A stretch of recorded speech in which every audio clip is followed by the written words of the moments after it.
Agosto sang nagligad nga tuig 2022 sang nagpatigayon sang hublag protesta ang ginamulubantay sa kagatos ka persons deprived of liberty sa Iloilo District Jail sa Pototan, Iloilo. Isa sa ila mga isyu ang hindi maayo nga pagkaon. Ini nga isyu ang isa lang sa mga pagpanghanggat na ginapangatubang sang BJMP sa ila tinutuyo nga mareporma ang mga PDL. Sa pagsaulog sa National Correctional Consciousness Week, paano ba na ginahikot sa ahensya ang ila katungdanan? Hini ang tutukan ta subong nga aga sang Spotlight.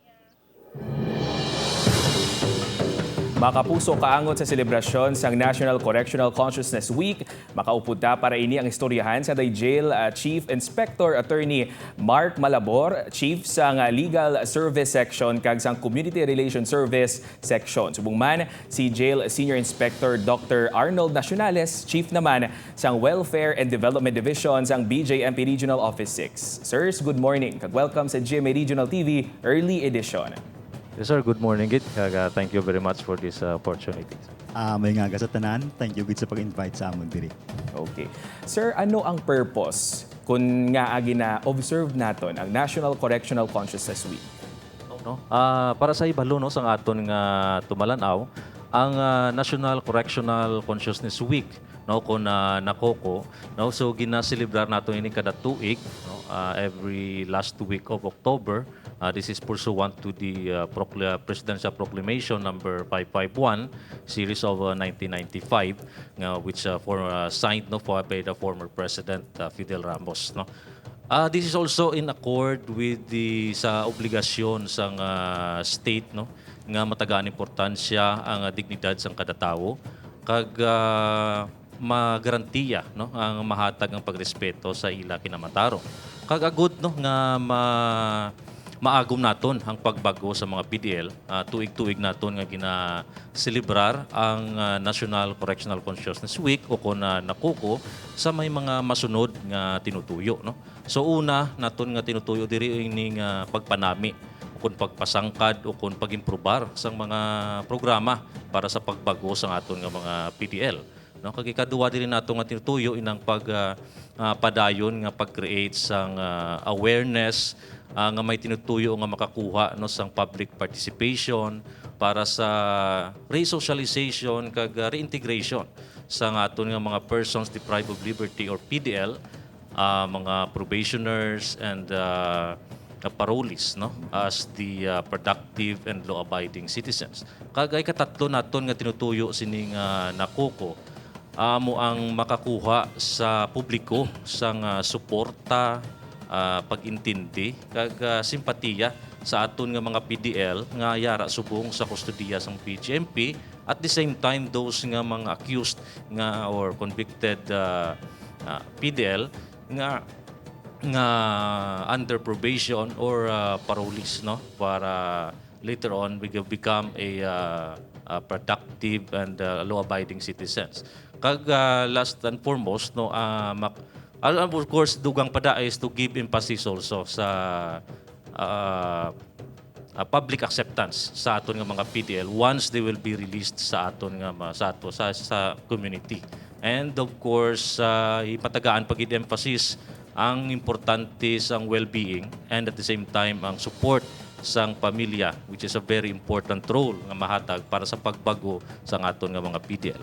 Of course, ang last na mga tinutuyo sa sining Nakoko Week, no, sa last week of October is para man at the same time matagaan sang nagakaigo nga recognition ang aton nga mga jail officers, correctional officers, probation officers and the different volunteer groups or individuals who has always been playing an vital and important role para sa paghatag or providing the necessary needs and services no in reforming, rehabilitating and transforming our PDL into a normal and productive citizens of our country, sir.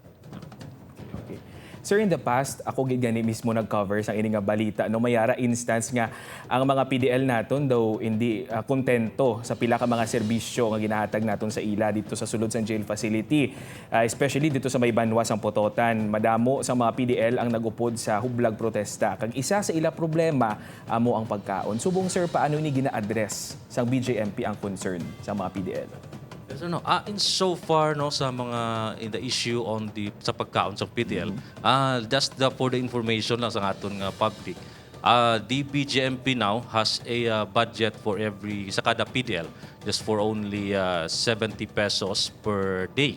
So the BGMP nagatinghua gid nga despite of that very limited nga budget which is 70 pesos, we ensure nga through our jail warden no with the with the oversight committee man sa regional office na ensure namon nga ang amon nga mga PDL under our custody nga makakaon gid sila 3 times a day with this breakfast, lunch, dinner. Although masiling naton not sufficient, but on our part we really try hard no nga ma-provide gid naton ang necessary meals sa aton PDL. And the same time we tap also the help of our farmers wherein maka-directly kami purchase kag in a lesser price also. And we accept the fact also that gamahal na giman ang balaklon tanan, so that is 70 pesos. Although makakaon sila, but we do not so much, not enough kid. No? However, we are very thankful, of course, especially sa aton nga mga service providers and also the other agencies, also the local government units who have been continuously nagpadayon nga nagasuporta sa BGMP sa paghatag sa nagakaigo nga budget in addition or in support para sa pagkaon sa aton nga mga persons deprived of liberties. At least sir no, subong makita naton nga gina-address na gid man naton ang concern sa mga PDL. Sir, may ara man kita mga maayo nga projects sa BGMP no, isa dira ang gardening sa mga PDL kag diri sa Iloilo City naman ang parol making amo nang gapatahom sang syudad naton kon Christmas season. Sir, paano ta ini gina-sustain? Actually, ang gardening sa jail dugay na gid man ni siya, nobra naton. Para sa aton ini nga mga PDL nga may kuhaan sa pagkaon. Ang sobra ginabaligya nila ina sa amon dalaw, sa ila dalaw, at the same time nabaligya man nila sa market. At the same time makakita sila. In accordance man na sa program sang DILG nga ang tawag namon niya halina't magtanim ng gulay at prutas or hapag program. Para ma-sustain ina nila. At the same time matudluan ng aton mga preso na magtanom kag mag-consume sang ilang nga ginang tanom dira. Ang sa parol naman actually hindi lang kita na diri sa city ang gaamo sina siya. May ara may na sa Bacolod City sa dako ang nabulig sang LGU sa ila sina dako gidla. So gapasalamat gid na kami sa local government nga ginatagan nila na sang project ang aton mga PDL para bisan gamay lang makakita man sila kag makabulig sa ila pamilya. Every year gina sila sa lalo na sa ungka. Kag tanan naton ding mga LGU nga may jail facility kita. Wow, okay. At least makita anta sir nga may other outlet man gali ang aton ni mga PDL no. Yes, para sir. Iban sila gapagwa sang stress through gardening siguro no. Kag kabay pa nga ma-sustain din naton na ining mga activities. Yes, sir. Yes, sir.